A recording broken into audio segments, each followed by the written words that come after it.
जय माता की। और आज जिस सिद्धि के विषय में बताने जा रहा हूं वो है बेताल सिद्धि। इन दोनों बच्चों ने बहुत अच्छा प्रश्न किया है। गुरुजी, सम्मोहन बहुत हो गए और बहुत सारी ऐसी सिद्धियां हैं भूत प्रेत वाली जो आपने दी हैं, तो आज एक ऐसी सिद्धि बता दीजिए, बेताल सिद्धि, जो लोग कर सकें। फिर भी मैं यही कहूंगा कि देखिए, बेताल कोई नॉर्मल सिद्धि तो है नहीं, बिल्कुल भी नॉर्मल सिद्धि नहीं है। सबसे पहले तो आपको एक गुरु सानिध्य की बहुत आवश्यक है। नॉर्मल व्यक्ति बिल्कुल ना करें। तांत्रिक विधान या जो तांत्रिक क्रिया पूर्ण हो बच्चे, वही इस सिद्धि को करें। और ये सिद्धि घर में नहीं होगी, ये बात ध्यान रखें।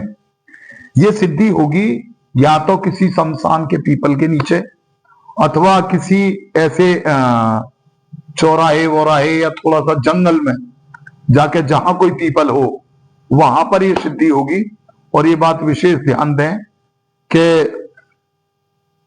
मैंने इन दोनों से भी मना करी है कि बेटा इस सिद्धि के विषय में ना पढ़ो तो ज्यादा ठीक है, लेकिन फिर भी इन लोगों का जो जिज्ञासा है उसे मैं नहीं रोक सकता, ठीक है। क्योंकि मसला क्या है कि जब वो व्यक्ति थोड़ा सा ग्रस्त में हो जाता है तो उसकी बहुत सारी चीजें पाबंदियों में हो जाती हैं, बहुत सारी मजबूरी हो जाती हैं, और ये शक्तियां उसे परेशान करती ही करती हैं। तो जो बच्चे कुंवारे हैं, जो बच्चे या जिनके पीछे परिवार नहीं है, वो जरूर इन चीजों में पढ़ सकते हैं। गुरु सानिध्य अच्छा हो और आपका सुरक्षा घेरा, आपका जो ऑरा है वो बड़ा मजबूत होना चाहिए, बात ध्यान रखें। मैंने इससे पहले आपको कई सारे ऐसे मंत्र, ऐसी सिद्धियां दी हैं जिससे आपका बाल भी बांका नहीं हो सकता।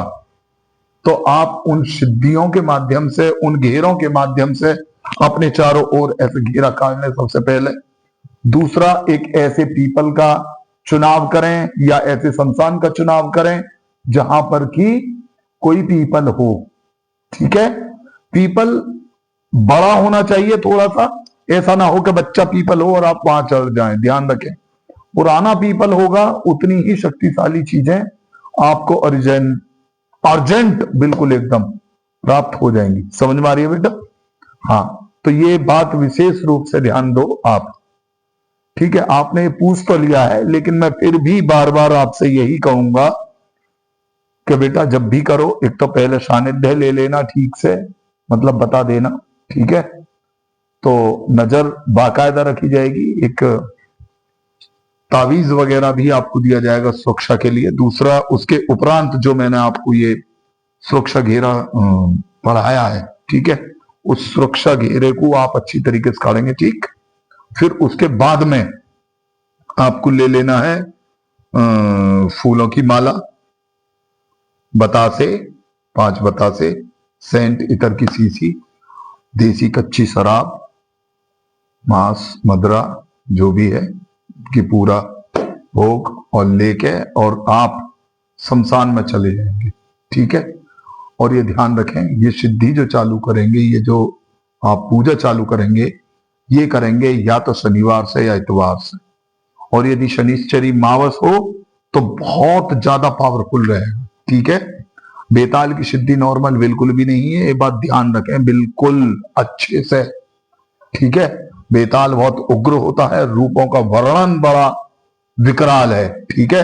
तो आप समझ लें, ओम नमो वीर बेताल, माई काली के लाल, श्वेत मुख श्वेत ही बाल, रक्त दंत काया विकराल, उड़ उड़ बैठे पीपल की डाल, दर्शन देकर करो निहाल, दुहाई दुहाई दुहाई दुहाई काली की काली के लाल, ध्यान रखें, ठीक। और आप भी यहां पर दुहाई सीधी सीधी काली को ही लगती है, ठीक है।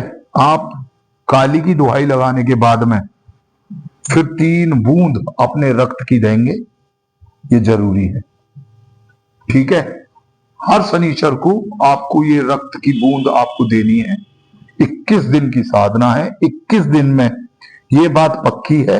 हाँ, जब ये साधना कर लो हाँ बता रहा हूं, तो रक्त की बूंद देने के बाद में फिर आपको वो जो भोग है वो रक्त की बूंद पे ही अपनी पे चढ़ाना है।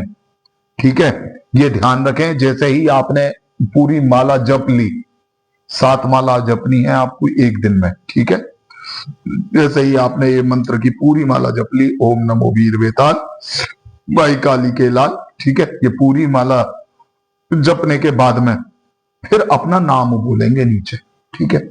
जैसा सॉरी, हाँ आपका नाम नहीं बोल रहा हूं। जैसे मान लो किसी का नाम है रामचरण, माता का नाम है सीता, तब वो बोलेगा पूरी माला एक करने के बाद में जब सुमेरु फेरेगा तब वो करेगा। जैसे आपने ये पूरी माला कर ली, ठीक है, ये पूरी माला कर ली, ठीक है, तो पूरी माला करने के बाद में इस तरीके से जब सुमेरु फेरेगा यहाँ पे आकर, ठीक है, तब वो बोलेगा अपना नाम, ठीक है।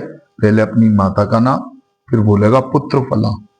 बोलने के बाद में फिर गंगा जल की जो भी जब पूरी हो जाएंगी, 7 माला पूरी हो जाएंगी, तो लुटिया ले ले अपने हाथ में और गंगा जल देने के बाद में ओम शंकराय नमः, ओम इंद्राय नमः, अपने आसन के नीचे उस जल को छोड़ दे और फिर उसे अपने माथे से, कंठ से और कानों से लगा के हाथ जोड़े और फिर वहां उस आसन से उठ जाए। अपने घेरे को प्रणाम करके, ध्यान रखें घेरे को प्रणाम करके ही निकलना है, समझ में आ गई। अन्यथा घेरा फिर दोबारा कारोगे तो माना नहीं जाएगा। जिस तरीके से उसकी आंत होती है उसी तरीके से घेरे को निकलने की वो होती है टेक्निक, ठीक है। साधना बहुत अच्छी लगी होगी आपको और आप सब लोगों को भी। प्राप्त करें इस साधना को, और भैरव की साधना भी जल्दी ही मैं आपको देने वाला हूं। इन बच्चों की ही डिमांड है, ठीक है। तो अभी एक भैरव की साधना और आपको दूंगा इस वीडियो के जस्ट बाद, आप देखें। जय माता की।